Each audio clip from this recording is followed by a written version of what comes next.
I'm a reporter. I'm an observer. I can remove physically from all the places that I live the best, put it together and make it work.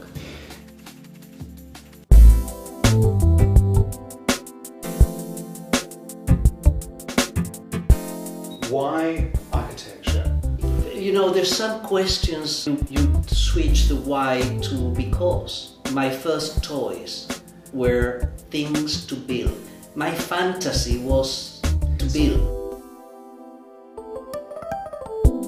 We had a nanny who usually when we went to bed, she had to read to us. My mother asked me about the story that we were told. I was telling a totally different story, very, very far from reality. So you were in your own little world at that stage? But I believed in that.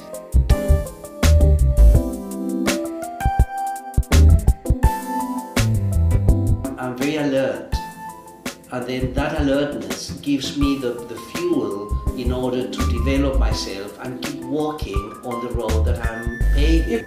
When I wake up in the morning, I do know that as soon as I open my mouth is to give an answer. You learn through your questions.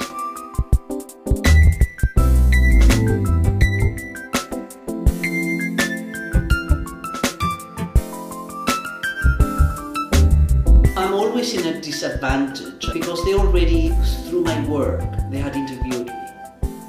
And I'm in front of someone who I have never seen. So they know you, but you don't know them. Exactly.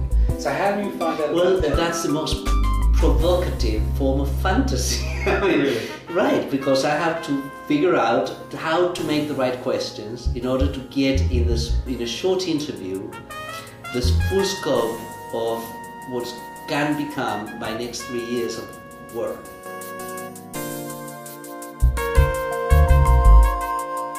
Because my background is that I can really have an opinion in a short amount of time with people.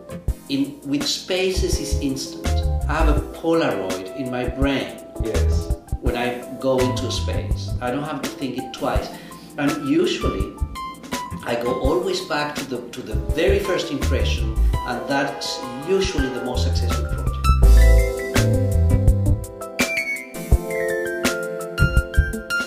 The price tag is the least important thing. Yeah.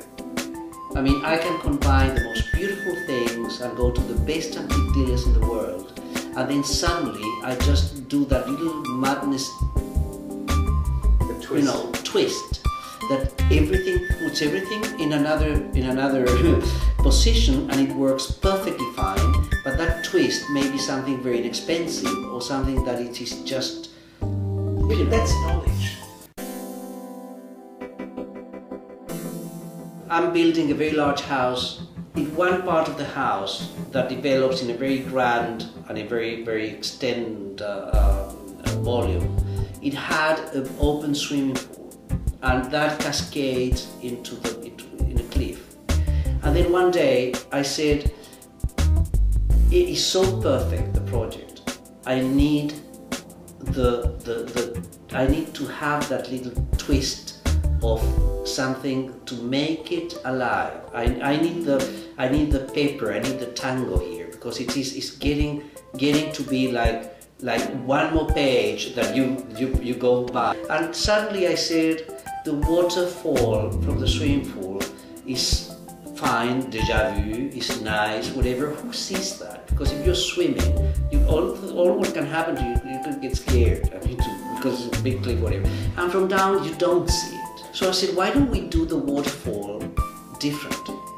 So, and then came Gehry to my mind, and we enclosed the swimming pool and I said, the waterfall is not going to be the water, it's going to be the roof of the pool. It's coming from this classical facade, it's this kind of steel and glass thing falling, and it gave that magic that the house didn't have before.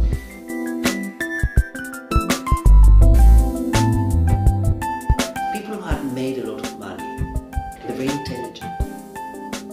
And people who are very intelligent, they're very quick. People come here we worked and they live, and sometimes they're different persons.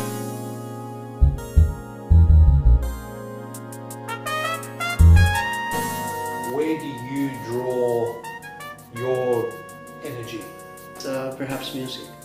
Music, in my mind, is the perfect rhythm of architecture.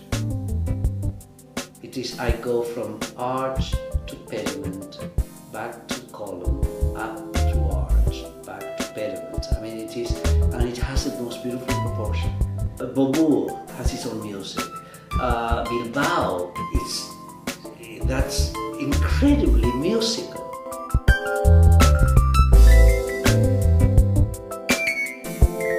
You can do, quite frankly, anything. Why are you limiting yourself to this? I appreciate you saying limiting. I mean, it's you know, from building a Russian palace to building apartments in a floating boat to deciding the color of the upholstery of airplanes for an airline, for designing all the new line of bronze furniture that's going to be presented in art galleries. I doubt that I've been limiting my life. I designed a Harley-Davidson motorcycle. But why the hell they come to you for Harley Davidson of all people? I mean, Well, no, because I was the one who proposed. So you sent them a little picture of a Harley Davidson done a la Rococo. Oh, it was featured. It wasn't a la Rococo. It was the most. I mean, Pininfarina would be jealous. Okay, so you can do the Pininfarina thing. Of course I can, and I still like to go with my wife, you know, through Montana and Wyoming, riding my motorcycle. Serious? Yeah, You're really a bikie. You're an easy rider. Oh yes.